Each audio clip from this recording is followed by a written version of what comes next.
Imagine you get your shot at pitching your company to not only a group of well-known investors, but also in front of a national television audience, and you completely tank. How does an entrepreneur overcome that?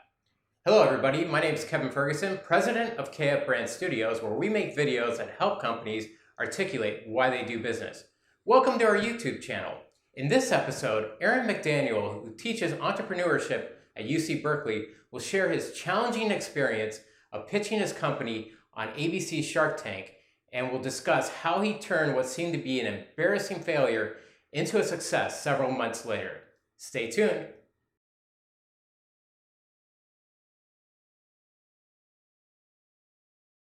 My favorite failure is the fact that I had the unique distinction of being accused of being a criminal on national network television. Let me explain. A few years ago had a business that I had started. It was a real estate crowdfunding platform called Tycoon, and I had worked through the whole auditioning process and actually was chosen to be on ABC Shark Tank. And so after months of preparation, was there at the filming, walked on, got there in front of the sharks for the very first time, and literally 10 seconds into me speaking, even before I finished saying my name and the name of my company, Mark Cuban already said, "I'm out." And then everything went crazy. The sharks came in, started circling, started badgering me with a bunch of questions, accusing me of wanting to steal grandma's Social Security check and steal everyone's last $1,000 of savings. And it was almost an out-of-body experience amidst being accused of being a snake oil salesman and being told that, you know, I was looking to scam everybody, to stay true to my venture, to stay true to my vision and be able to rise above the fact that, no, I wasn't a scammer. But I was sharing a new idea that actually was just coming to national prominence, which was real estate crowdfunding. And ultimately, it was an experience that led to a lot of notoriety for my business, and ultimately the business was sold.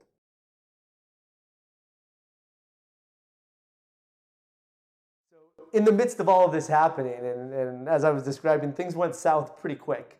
I mean, barely a few seconds into me talking. And so I have to admit that the thought did cross my mind of, is there a way I can get out of here right now? And then when you actually look at the set that they were filming on, there's only 3 walls. And there's the camera angle where a lot of the shots are, most of them is just an open space. And I could have literally just walked off. And I really thought about it for a good second.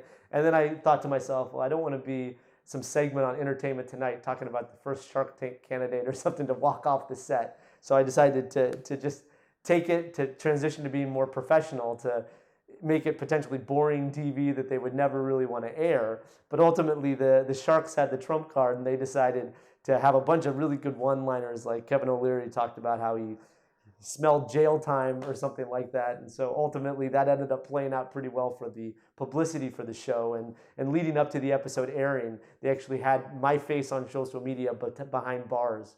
And so it was part of the interesting experience and having to pick yourself up after a failure.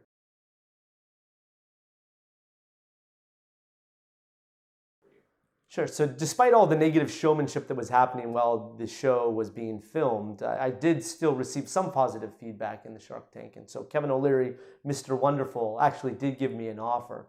But ultimately it was one that I couldn't accept because earlier that week I had actually just received seed funding that was valued at 25 times the valuation that Mr. Wonderful was offering me. So there was really no way that I could accept it and still be true and uphold my fiduciary responsibility to my other investors. And so I had to say no.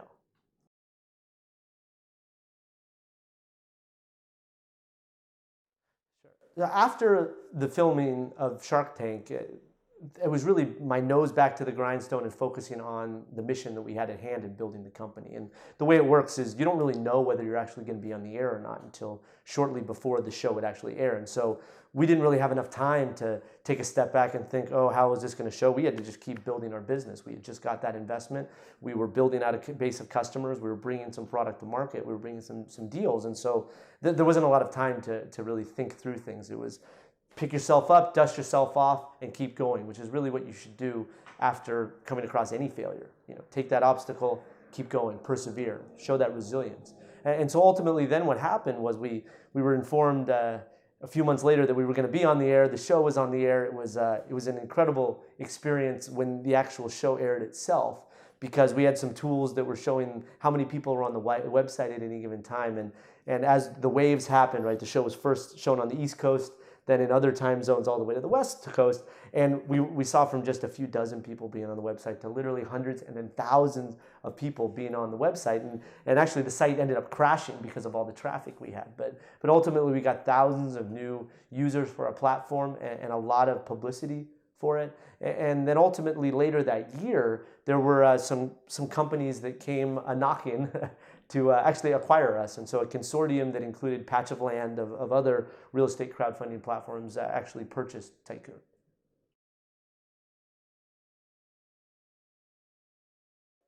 When working with companies that I advise and with my students at UC Berkeley, I talk about the importance of failure. I mean, really at its core, failure is a key ingredient to the recipe of success. I mean, without that failure, it's hard for you to know that you're pushing far enough, right? If you're always playing it safe, not getting outside of your comfort zone, you're not really expanding your business, expanding your ideas, reaching your vision like you could. And so it's an important piece because yes, it makes you tougher. It gives you more resilience. And you, every time you hit an obstacle, you may fall down, you get back up again. It's just something that makes you stronger and a better leader, a better entrepreneur, a better business person when you don't give up. And really that's true for not just being an entrepreneur, but really anything you do in life. So not only do I use this as a platitude or some lesson that I pontificate about, but I actually incorporate this into part of the core of the class that I teach at UC Berkeley. And so we have a session where we talk about pitching to investors, and I don't tell any of my students that I was on Shark Tank, and then I show the video. And I sort of say, is this what pitching is really like? And it was funny, actually just last week was the class that I'd done this, and I got a big ovation from the students afterwards. I took a little bow, but the core of it was, the importance of overcoming the obstacles of failure, not giving up.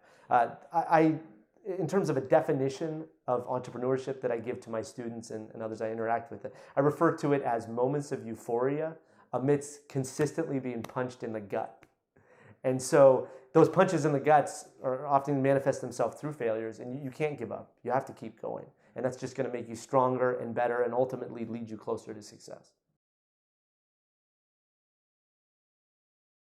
I think that my philosophy, which actually not only applies to entrepreneurship, but really just about anything, is what I'll label as the Nike philosophy, the just do it. And I think a lot of us have this ready, aim mentality. Just waiting for the right moment, or assuming, I need to go build certain skills, or I need to go get a degree, or I need to do these steps before I can go out and be successful and really start to strive for the goals I want. And that's totally not the case. I found time and time again in my career that I've gone into situations, open ventures, gone into managing groups of people where I had no idea what's going on. I had no previous experience and was able to have the right mentality to be successful. Part of that is being open and flexible. Part of that is being resilient and overcoming failure, but ultimately being willing to take a step out and just do it. Let me offer a couple examples. So going into AT&T, graduating from college, I had an opportunity to go into the leadership development program, where day one they put me in charge of 17 people, and most of them actually had been at the company longer than I'd been alive. And so I had to go in front of this group the first day and sort of show that I was their boss. And actually they were union representatives in a call center. So not the easiest of crowds. I had no idea what it was like to work in a call center. I had no idea about the products they were selling or the processes they had to go through or the systems that they used. But all of a sudden I was put in a position where I was their boss. And so having that right mentality is important, and being willing to just jump in, be flexible, learn from other people, not be there saying it's my way or the highway, or if you're the manager, not saying I'm the boss, you have to listen to me, but finding a way to partner with people, help them, remove obstacles for them, find ways to provide value to other people and make others look good. Those are all ingredients, along with overcoming failure, that can really help you be successful.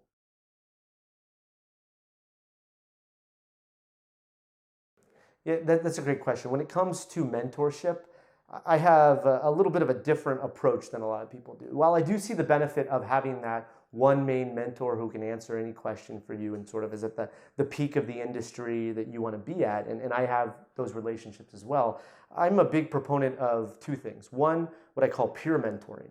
So I think most of us are either an older sibling or have an older sibling, or if they're an only child, had a cousin of some kind that's around your same age, and they may have an experience and they teach you and they can talk your same common language because they're at the same level. Often mentors may be 30 years removed from what it's like to be you at your level. And so having someone who had just gone through something, I think, is a great way to feed off of them and learn. I'm also a big proponent of what I call peer mentor, I'm also a big proponent of what I've referred to as mini mentoring, M-I-N-I. And that's not that one person could be the be-all to end-all mentor for everything you could do, but that there's people who have expertise in different niches. And it can go from everything at work to how to use a certain software product, or something specifically about building some skill, could be public speaking, communications, other things. But having a number of mini mentors who are experts in small areas that you can collectively take all of their expertise to improve on you, I think that's the most effective form of mentorship.